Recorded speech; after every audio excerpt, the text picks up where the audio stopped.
सुप्रभात बच्चों।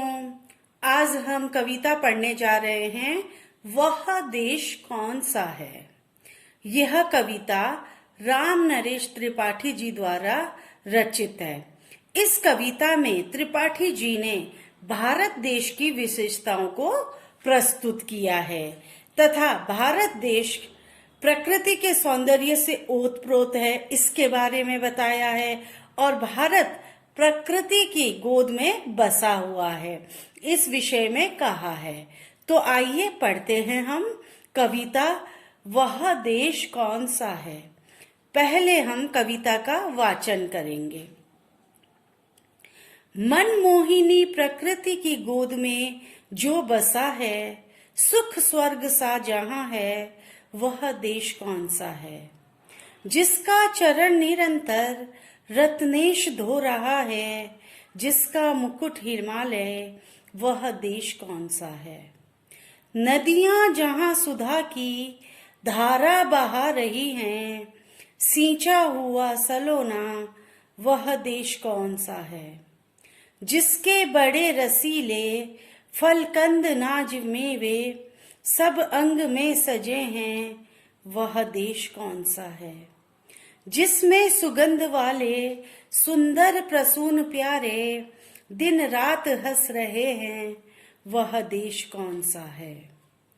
मैदान गिरी वनों में हरियालियां लहकती आनंदमय जहां है, वह देश कौन सा है। जिसकी अनंत धन से धरती भरी पड़ी है, संसार का शिरोमणि, वह देश कौन सा है। सबसे प्रथम जगत में जो सभ्य था यशस्वी, जगदीश का दुलारा, वह देश कौन सा है।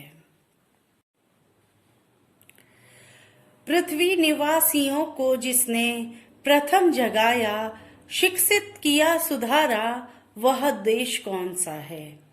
36 कोटि भाई सेवक सपूत जिसके, भारत सिवाय दूजा, वह देश कौन सा है। तो ये तो थी कविता का वाचन। कविता का वाचन करने के पश्चात अब हम कविता का आपको भावार्थ समझाएंगे। तो चलिए करते हैं कविता का भावार्थ। मनमोहिनी प्रकृति की गोद में जो बसा है, सुख स्वर्ग सा जहां है, वह देश कौन सा है। तो ये सब कविता, इस कविता के मैं संदर्भ बता देती हूँ। संदर्भ सभी पंक्तियों में समान रहेगा, संदर्भ में कोई बदलाव नहीं आएगा। प्रस्तुत पंक्तियां हमारी पाठ्य पुस्तक मेधा की कविता वह देश कौन सा है से ली गई है। इसके कवि राम नरेश त्रिपाठी जी हैं। अब प्रसंग क्या है। इन पंक्तियों में कवि ने भारत देश की विशेषताओं को प्रस्तुत किया है। वे भारत के प्राकृतिक सौंदर्य से ओतप्रोत हैं। तो मनमोहिनी प्रकृति की गोद में जो बसा है, मनमोहिनी यानी कि मन को मोहने वाली, मन को अच्छी लगने वाली प्रकृति की गोद में जो देश बसा है, सुख स्वर्ग सा जहां है, और जहां पर स्वर्ग के जैसा सुख है, वह देश कौन सा है। जिसका चरण निरंतर रत्नेश धो रहा है, और जिसके चरण जो निरंतर है, जिनके पैरों को निरंतर रत्नेश धो रहा है, सिंधु धो रहा है, सागर धो रहा है, और जिसका मुकुट हिमालय, और जिस देश का मुकुट कौन है, हिमालय है, वह देश कौन सा है। और यहाँ तक इनकी पंक्तियां, इनका संदर्भ प्रसंग भी एक जैसा ही रहेगा। जहां पर प्रसंग थोड़ा बदला जाएगा वहां हम आपको बता देंगे। इन पंक्तियों में भी प्रसंग और संदर्भ समान ही रहेंगे, जो मैंने पहले आपको बताया है। नदियां जहां सुधा की धारा बहा रही हैं, सींचा हुआ सलोना, वह देश कौन सा है। जिस देश में नदियां अमृत रूपी धारा बहा रही हैं, अर्थात जो नदियां अमृत बहा रही हैं, ऐसी नदियों से सींचा हुआ सलोना, जिससे कि हमारे खेत हरे भरे हो रहे हैं, जिससे कि हमें अन्न मिल रहा है, ऐसा सलोना सींचा हुआ सलोना देश कौन सा है, जिससे कि हमारे देश में हरियाली ही हरियाली है। जिसके बड़े रसीले फलकंद नाज मेवे सब अंग में सजे हैं, वह देश कौन सा है। जिस देश में रसीले फल जैसे अनार, आम, संतरा, तो अनानास, इस तरह के रसीले फल, कंद का मतलब होता है जो भूमि के अंदर होते हैं, जैसे शकरकंद हो गया, आलू हो गया, जिमीकंद हो गया, ये सारे क्या है कंद में। और अनाज और मेवे क्या होते हैं, ड्राई फ्रूट्स होते हैं, जो सूखे मेवे। तो ये क्या होता है, ये सब जगह पाया जाता है।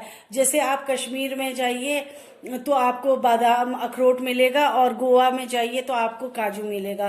तो इस तरीके से हमारे यहाँ पर सारे के सारे क्या होंगे कि रसीले फल और मेवे सब अंग में सजे हैं, वो सब जगह पाए जाते हैं। वह देश कौन सा है, वह देश भारत ही है। जिसमें सुगंध वाले सुंदर प्रसून प्यारे दिन रात हंस रहे हैं, वह देश कौन सा है। अब जहां पर सुगंध वाले सुंदर सुंदर फूल, प्रसून का मतलब होता है फूल, प्यारे प्यारे फूल दिन रात हंस रहे हैं का मतलब होता है दिन रात खिल रहे हैं। खिल रहे का मतलब है प्रसन्नता भी खेल रहे हैं, वह देश कौन सा है। मैदान गिरी वनों में हरियालियां लहकती आनंदमय जहां है, वह देश कौन सा है। अब जहां पर मैदानों में, गिरी यानी कि पर्वतों में, वनों में हरियालियां ही हरियालियां दिखाई देती है, और उस हरियाली के कारण क्या होता है, हमारा मन आनंदित होता है। इसीलिए क्या कहा है, आनंदमय जहां है, जिसके के कारण सारा वातावरण आनंदित हो रहा है, ऐसा देश कौन सा है। जिसकी अनंत धन से धरती भरी पड़ी है, संसार का शिरोमणि, वह देश कौन सा है। जिसके अनंत यानी कि अथाह धन से देश की धरती भरी पड़ी है। अथाह धन क्या है, जमीन के अंदर हमारा क्या है, लोहा, सोना, तांबा, पेट्रोल, कोयला, ये सारा क्या है, ये धन ही है। संसार का शिरोमणि, शिरोमणि का मतलब होता है जिसको कि हम मस्तक पर धारण करते हैं, यानी कि जिसको कि हम अपना पूज्य प्यारा समझते हैं, ऐसा देश कौन सा है। अब इन पंक्तियों में हमारे संदर्भ तो वही रहेगा, लेकिन प्रसंग बदल जाएंगे इन पंक्तियों में। सबसे प्रथम जगत में जो सभ्य था यशस्वी, जगदीश का दुलारा, वह देश कौन सा है। अब इन पंक्तियों में कवि ने हमारे देश के पूर्वजों के बारे में और हमारी देश की सभ्यता और संस्कृति के बारे में बताया है कि हमारे देश की संस्कृति कितनी गौरवपूर्ण रही है, कि जिस देश ने सबसे प्रथम जगत में, जिस देश ने सबसे पहले संसार में जो सभ्य था, कौन था, हमारा देश भारत था। और यशस्वी, यश प्रदान कर, यशस्वी जिसको कि सब जगह ख्याति प्राप्त थी, प्रसिद्धि प्राप्त थी, और जगदीश का दुलारा और ईश्वर का दुलारा, ईश्वर का भी प्यारा, वह देश कौन सा है, ऐसा वह देश कौन सा है।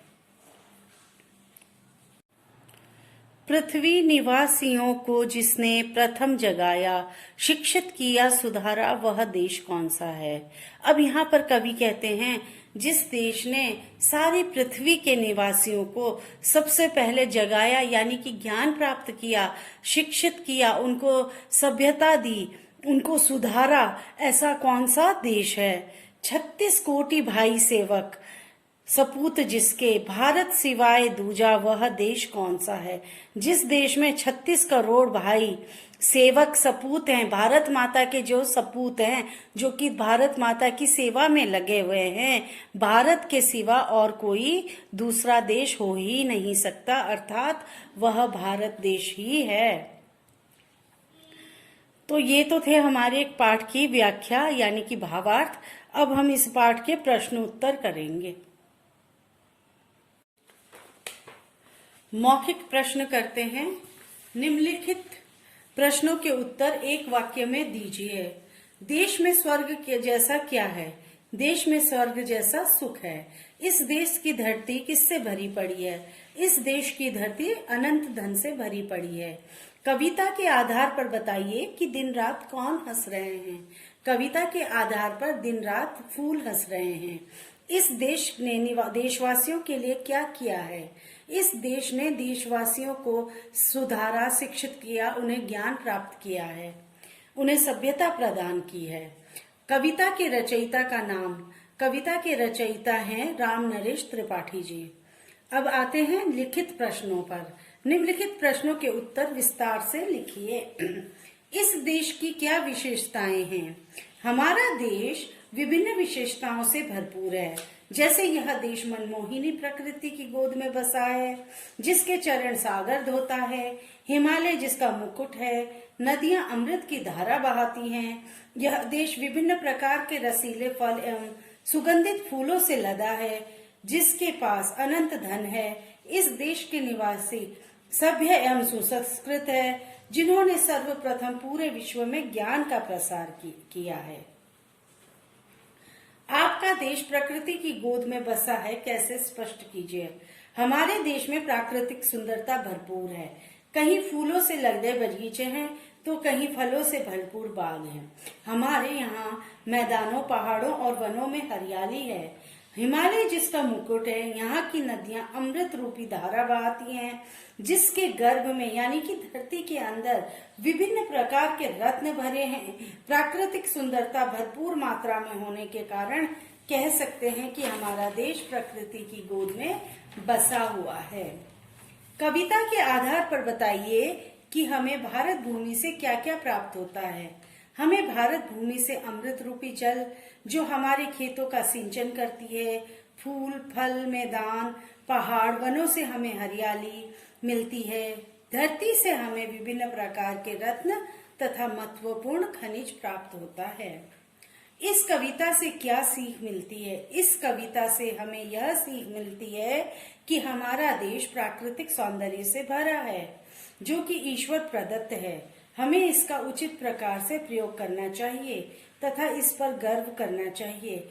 कवि ने अंत में भारतवासियों के गौरवमयी इतिहास के विषय में बताया है, जिन्होंने सर्वप्रथम ज्ञान का संदेश दिया तथा अपने देश के साथ साथ दूसरे देशों को भी शिक्षित किया। अब है कविता के आधार पर पंक्तियां पूरी कीजिए, जिसमें सुगंध वाले सुंदर प्रसून प्यारे दिन रात हंस रहे हैं, वह देश कौन सा है। मैदान गिरी वनों में हरियालियां लहकती, आनंदमय जहां है, वह देश कौन सा है। जिसकी अनंत धन से धरती भरी पड़ी है, संसार का शिरोमणि, वह देश कौन सा है। अब निम्नलिखित पंक्तियों का भावार्थ अपने शब्दों में लिखिए। पृथ्वी निवासियों को जिसने प्रथम जगाया, शिक्षित किया, सुधारा, वह देश कौन सा है। 36 कोटि भाई सेवक सपूत जिसके, जगदीश का दुलारा, वह देश कौन सा है। अब इसका भावार्थ तो वैसे हम पहले कर ही चुके हैं, पर फिर भी मैं आपको दोबारा बता देती हूँ कि पृथ्वी निवासियों को जिसने प्रथम जगाया। अब भारत वह देश है जिसने विश्व में सबसे पहले ज्ञान अर्जित किया और फिर अन्य देशों को भी ज्ञान प्रदान कर उन्हें शिक्षित और सुसंस्कृत बनाया। 36 कोटि भाई सेवक सपूत जिसके, यानी कि भारत के 36 करोड़ लोग आपस में भाई भाई हैं। वे देश के सपूत हैं। सेवक सपूत जिसके, वे देश के सपूत हैं, सेवक हैं निसंदेह।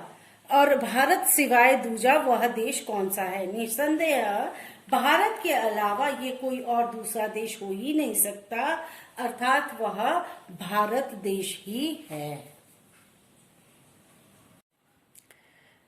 अब आते हैं विषय वस्तु बोध। नीचे दिए गए पद्यांश को ध्यान पूर्वक पढ़कर संबंधित प्रश्नों के उत्तर लिखिए।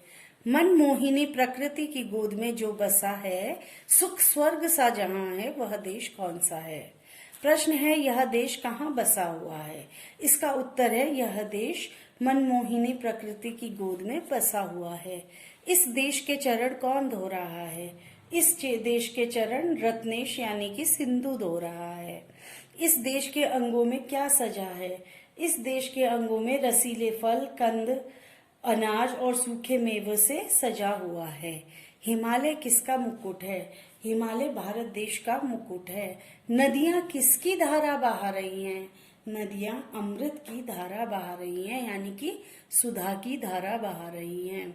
अब है भाषा बोध। दिए गए शब्दों का वर्ण विच्छेद, ये तो हमने आपको कक्षा में करवा दिया था। दिए गए शब्दों के एक वचन रूप लिखिए। धाराएं, धाराएं का एक वचन धारा, नदियां का एक वचन नदी, वनों का एक वचन वन, पर्वतों का एक वचन पर्वत, हरियालियां का एक वचन हरियाली, निवासियों का एक वचन निवासी। दिए गए शब्दों के दो दो पर्यायवाची शब्द लिखिए। पृथ्वी, पृथ्वी का भू भूमि, दिन का दिवस वासर, दिन और रात का निशा रात्रि, नभ का आकाश गगन, नदी का सलीला और सरिता तटिनी, और संसार का जग और जगत। अब इसी के साथ हमारी ये कविता का पाठ समाप्त होता है। आशा है बेटा आप लोगों को ये पाठ समझ में आया होगा। धन्यवाद।